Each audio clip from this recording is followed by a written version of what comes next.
quelles sont les réalités dans votre vie qui ont besoin d'être débloquées? Restez avec nous et méditons ensemble l'évangile de ce dimanche. On y va!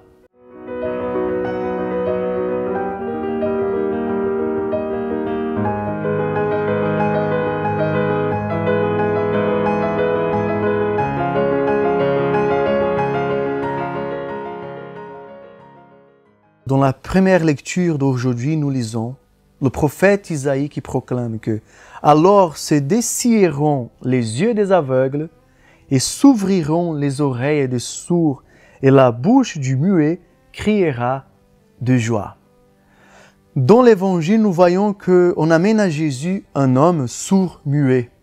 Et nous lisons « Jésus l'amena à l'écart, loin de la foule, lui mit les doigts dans les oreilles, et avec sa salive, lui toucha la langue. Puis, les yeux levés au ciel, il soupira et lui dit « Ephata », c'est-à-dire « Ouvre-toi ». Ses oreilles s'ouvrirent, sa langue se délia et il y parlait correctement. Donc, l'homme a été délivré. Maintenant, il peut écouter. Maintenant, il peut parler. Ce mot « Ephata », c'est-à-dire « Ouvre-toi », vient, disons, résumer la mission de Jésus. Oui, parce qu'en fait, vous et moi, nous avons cette réalité dans notre vie qui est le péché. Et à cause du péché, le péché nous a rendus intérieurement sourds, muets. Donc nous avons des difficultés, et ça c'est une constatation, nous avons des difficultés pour écouter la voix de Dieu. Nous avons des difficultés d'écouter la parole de Dieu. Nous avons aussi des difficultés de proclamer l'amour de Dieu, de proclamer les merveilles du Seigneur. Nous avons des difficultés de proclamer que Jésus est le Seigneur de ma vie. Donc, nous avons besoin d'être délivrés de ce mutisme spirituel. Nous avons besoin d'être délivrés de cette surdité spirituelle. Vous et moi, à cause du péché, nous avons été marqués. Nous avons besoin d'avoir notre bouche, nos oreilles débloquées pour que nous puissions réécouter la voix du Seigneur, pour que nous puissions aussi proclamer son amour et sa miséricorde.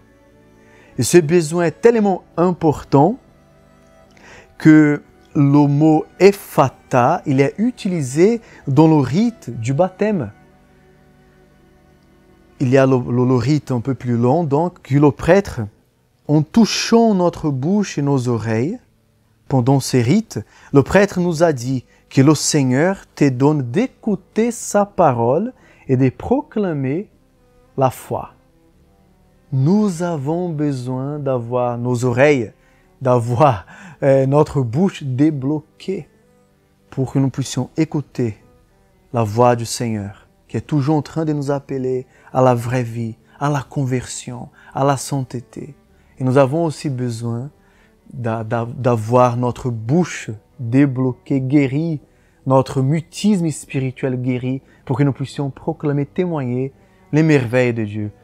Frères et sœurs, à la fin de ce petit partage, je vous invite à prier avec moi. Au nom du Père, du Fils et du Saint-Esprit. Amen. Seigneur, nous voici devant toi. Oui, c'est vrai.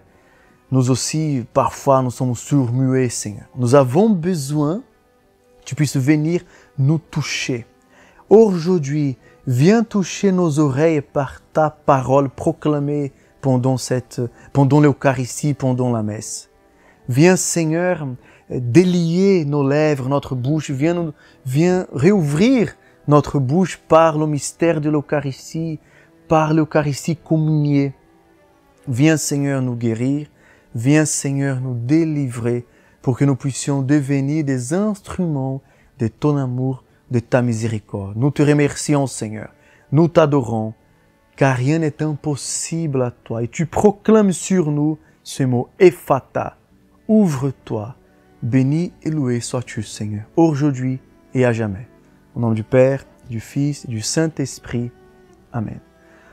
Voilà, frères et sœurs, que nous puissions vivre cette semaine sous la grâce de Dieu, qui nous invite à toujours à écouter sa voix et proclamer ses merveilles, proclamer sa parole. Dieu vous bénisse. Shalom.